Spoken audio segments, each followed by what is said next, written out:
Hey everybody, welcome to mid-June, and Yep. we're together in person. Yay! Look at that. And we just drank 85,000 cups of coffee at brunch. Yeah, so you might need to slow this down instead of speed it up. Yeah, I was just pointing at the screen and my fingers were shaking. We look like we have Parkinson's. They're like, oh my god, so much caffeine. Jacked. Jacked. Okay, so we were going to talk first about like stories of being successful with our whisper lately, with using our intuition, which we just want to be real, it's not always successful. No. It's a work in progress. Yeah, sometimes I forget that it's even there. You just have to pause. I think this is what I forget. I just plow forward. Yeah. So this was mine. I had a colonoscopy for like my old lady tests, the beginning of being an old lady, I guess. And you have to have someone, take you home. And then some of the instructions from the doctor were like, you need someone with you for 24 hours. And I was like, that seems dramatic. So my dad, he's a doctor, and I asked him, he's like, that sounds insane. And then I'm realizing it's like a cover your ass situation, so maybe not 24 hours. Oh, right. But either way, my parents live about 50 minutes away from the location of the clinic. The clinic was close to where my sisters live, and this was a Friday morning. My sisters work, their kids go to daycare and things like that. And I live about 20 minutes from the clinic, and I just kept trying to figure out how to make this logistically work. Because I'm like, it's an early morning for my parents to come up to take me. And then like, you're not really supposed to be alone for several hours, but then like, what is the time frame? And I can't drive. And then my car is going to be there, so they don't have to come up so early to take me to the appointment, but take me home. And like, the logistics were a fucking pain in the ass. And I couldn't, every time I tried to like figure it out, I'd like come up with a plan, like, oh, I don't think that's right. But then I kept having this feeling that there was a piece of information that has yet to reveal itself that was going to change everything. Classic whisper right there. Like, you don't have all the information yet. Just chill the fuck out. You're planning too early, for one thing. I do this a lot. Like, you're pre-planning way too far in advance. Mm-hmm. And then I find out that my niece, who was in kindergarten, she was ending school the day before and didn't start her camp until the next week, and they didn't have anyone to watch her. So we were like, oh, my parents can go to my sister's house. My mom can watch my niece. My dad can come to the appointment. Then afterwards, we can all go out to brunch, because obviously you want to eat when you're done with your colonoscopy. For how many days? 36 hours. Jesus. Yeah, that was terrible, but the drugs were so good. So then we did that, and then we hung out with my niece for a little while, and I just stayed all afternoon with her. She's really easy. I was kind of tired, but it worked out perfectly. Of course. So easily. Right. Because I wasn't trying to micromanage it, and I listened to my whisper saying, you don't know yet. You don't have the information. And it wasn't like, I didn't feel like it was a voice coming in. It just was a feeling. I just had a feeling there was a piece of information that was important that I didn't have yet. Right. That was it. So you're listening to the feeling versus listening to the mind, which is like, no, I have to get this figured out. I have to have all the logistics so I can stop worrying about it. Exactly. When the feeling is like, just don't worry about it. You can also stop worrying about it, even if you don't have all the answers. Who Right. knew? Oh my God, Eureka, who knew? Yeah, so have you had any That's good awesome. stories lately? Yes. Oh my God, I've had a ton of them. But I think the one that comes to mind is, so in Asheville, there's a part, it's my brain part, wanted to like replicate the success that I was having in Indianapolis with breathwork in Asheville. Two totally different markets. I don't know why. I think it's going to work the same in each. And you were like doing classes regularly in Indianapolis at yoga studios and stuff like that. So there's a part of my brain that's like, cool, get yourself settled, and then like find the yoga studios and like just do the same thing you did in Indianapolis. But the feeling was like they're not quite the right match. Like, I'm looking for an energy match, a frequency match, like something that feels like it can not only hold the breathwork container, but also like aligns with me. And I wasn't finding it. And Justin said, like, I was having other successes and said, okay, like, are you at a point where you're going to reach out to the yoga studios? And I was like, I feel like I'm supposed to wait because there's something else coming that's going to be such a perfect fit, but it's not here yet, and I don't even know what it is, and I so don't know what it is that I can't even search for it. Like, I just have to wait for it to find me, but I need like another week or two, and then it's like it'll continue to flush itself out. It'll become more clear. And it was like 2 days later, I literally heard this voice in my head on a Sunday that was like, hey, you should get on Indeed. I use Indeed to check what yoga studios are hiring to kind of keep my finger on the pulse of like who might be switching up their schedules. And there was the perfect posting for the perfect place with the perfect vibe. Like everything was in alignment. They want to cater towards corporate people that are in a wellness space that like need, yoga and breath work and meditation and all the stuff. And I was like, oh my fucking God. I lost my shit. I immediately Like you couldn't have even imagined it being that good. No, I couldn't. I could not have dreamt that up. I couldn't have put all of those things together under the company that I like that it's under, because that wouldn't have made sense, because they don't do that stuff. They're opening a wellness space. They do massage and things, and they're opening a wellness space. So yeah, I was like, this. You were having that feeling of waiting. For. Yeah. Mm-hmm. The same feeling of waiting. And the moment I read it, I was like, oh yeah, this is what I've been waiting for. This is a place that I want to work. This is a place I want to do breath work. And I was so clear that like putting the resume together was easy. Putting the credentials together that they asked for was easy. I got it all off to him that afternoon. I heard from him that like the whole thing has been seamless. And I kept checking in along the way with my whisper to be like, okay, they got the resume. Like, am I going to get a call? Like every time, yes.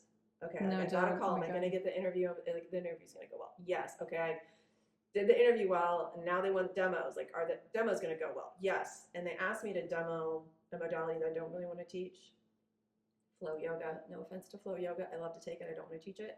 And I was like, man, I don't really want to teach flow. Like, if that's my foot in, I will teach it. But like, I like these other modalities better. And so I kept checking in, like, am I going to end up teaching? And they're like, no, you might sub it occasionally, but you're going to teach these others. So we'll see if it was right. But you got through the first round of all of it. Yeah, the first hurdle. So now they're trying to figure out the schedule and like who's going to teach what when. Yeah, I think that, so like we're putting together this course that's going to be like our Claim Your Crown, like intro to all this stuff that we're talking about right now course, and like how to do it, but how to do it quickly in the moment. And so I think one of the gaps that I'm thinking about needing to talk about, which we've talked about before, is like the counter voice, like that counters you and doubts. But in the intro course, like it's not necessarily at a level where people are going to hear like words, maybe it's more of a feeling kind of thing. It's a resistance. Yeah, but I do want to talk about like the logic mind, because you do know your mind is running and deciding things, and usually that's what we're all used to, is like, I'm going to analyze this and I'm going to ask all my friends and I'm going to do what's logical. Like you just said, I logically would try to find a yoga studio because that's what I did before. That's like your logical mind. So I kind of want to have you go into the bubble and to ask, like, what place does logic have when you're working with your whisper, if that makes sense? Ooh, they said that quick. Okay. The logical mind is what executes the tasks that fulfills the whisper's purpose. So, and I'm interpreting this as the example is you get this feeling to wait, then you actually wait. Right. And then I get the feeling to go to Indeed, so I actually go to Indeed. And then you see that post and you go, this is right. Yeah. And so I go put my resume together and send it out. Logical mind, right. Like, yeah. So it's executing the tasks that are necessary to keep you in alignment, to keep you moving forward. It's the execution part. Like the whisper is the magic and it's the direction, and the mind is the execution. Well, and so like the course that what we're wanting to help people with is like decision making, basically. Right? So that's really what we're going to be training people on, is how do you use the whisper, the intuitive side of yourself. And I don't even want to say intuition because it's broader than that. But like, how do you use the magic that you're connected to make these decisions? So then like, let's go into that, right? Like, let's even add, normally what you've been doing before is like research, asking friends, blah, blah, blah, that. It's not like you have to throw all that out, but it's like understanding that's only a part of it.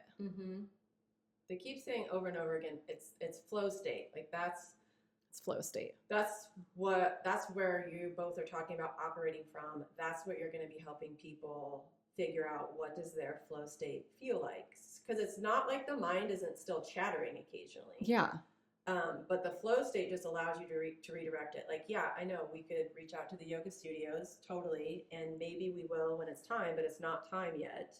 And then because you're so clear and sure in the flow state, then the mind's like, oh yeah, right, like it's not time yet. So it like recalibrates the mind's like, oh yeah, I don't have to worry about that. I'm gonna go do this other thing because like you told me that it's not time. Like the mind's just trying. The mind is trying to fix everything. Yeah, well, and it's like probably like a golden retriever. Yeah. It's like, what do you want me to do next? What do you want me to do next? Oh, you want to play? You want to fetch? You want me to run? You want me to do this? Like, what do you want? And it's really like you're just like, okay, but now it's not the time. Like now we're gonna take a rest. Now we're gonna go like mentally concentrate on. We're gonna go read a book. Like it's story time. It's whatever. So you're like constantly kind of or like a hyperactive kid. Yeah, but you know what? It's also like that thing we talked about a few weeks ago, which is like those statements you can say before you go to bed, which is like the day is over. I have done everything I needed to do. And so what I found for myself is like because my desk is in the middle of the kitchen, which is next to the living room in this tiny apartment, and if I don't, as I like pull away from the desk, I have to like close my keyboard tray, shut my computer, push the computer back, clean up the desk, and be like, work is done. Yeah. I'm not coming back to this right now. I could come back in 20 minutes. Yes. But if I get up to do anything other than pee or refill my tea, I shut it all down and I say, this is over for now. And it's like you're commanding your mind instead of like your mind is responding to your old patterns and your old stressors and the way you've always done things, and you're like in charge of it, but we don't realize that. And the fear, like they're showing me the example of when I was preparing myself to do this demo. They're like, you have 30 to 40 minutes. We want you to demo 10 minutes of flow, 10 minutes of yin, 10 minutes of breath work, 10 minutes of a guided meditation. Like, that's a lot. First of all, that's a lot. Yes, I will happily do that, but that's a lot. And like any one of those modalities to really get into them is like a good 45 minutes to 60 minutes to really like sink in to have an experience. So I had to remind myself, they just want to hear that I can teach, that I have confidence, that I've got a voice that people want to listen to, that I have a clue what I'm doing.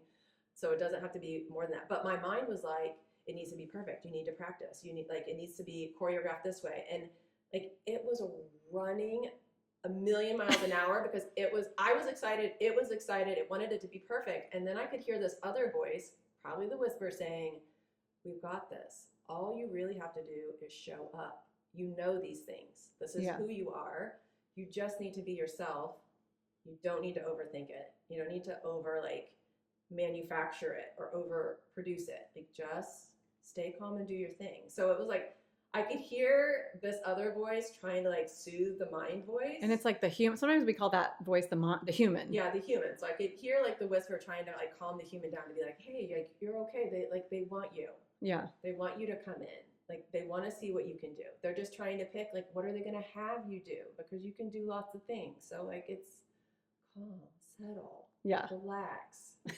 I would go to sleep at night and I would be running through the flow of things in my head. I would be talking it through. I would catch myself. I would hear the brain go, step the right foot forward, drop the left knee. I was like, oh my God, like I'm practicing it like right before I go to bed. Like there's no reason. It's 3 days away. Yeah, you've taught yoga so many times. 10 minutes. Yeah.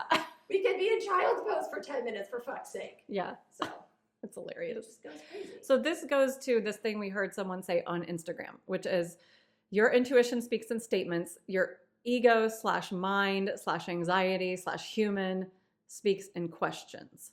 So for example, intuition statements.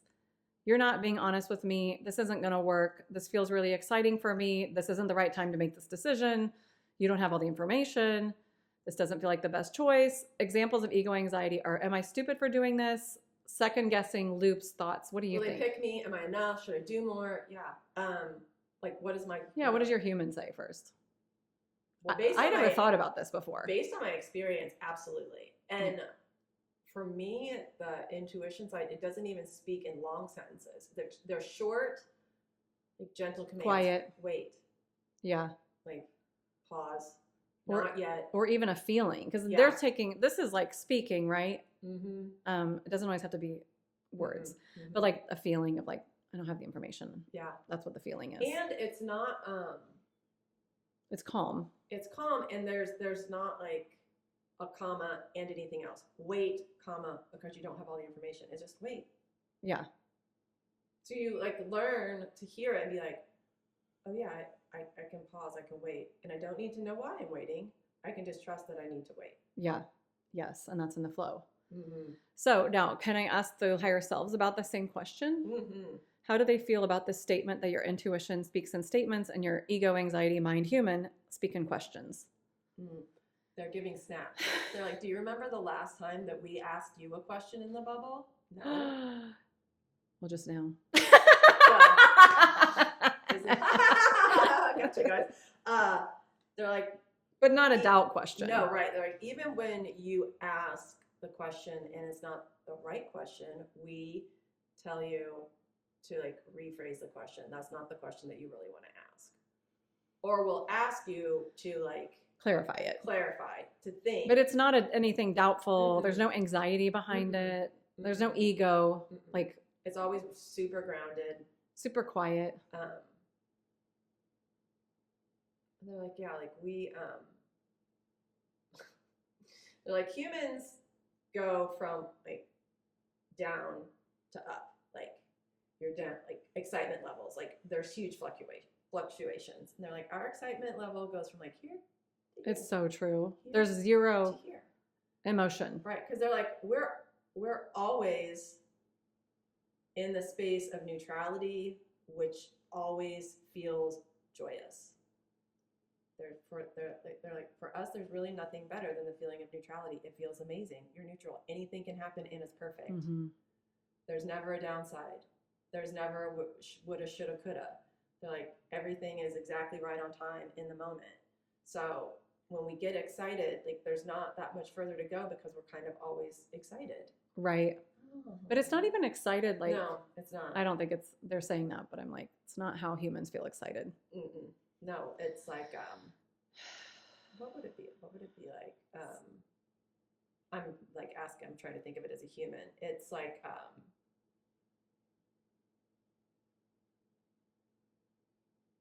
it's like cool. Satisfaction? Yeah.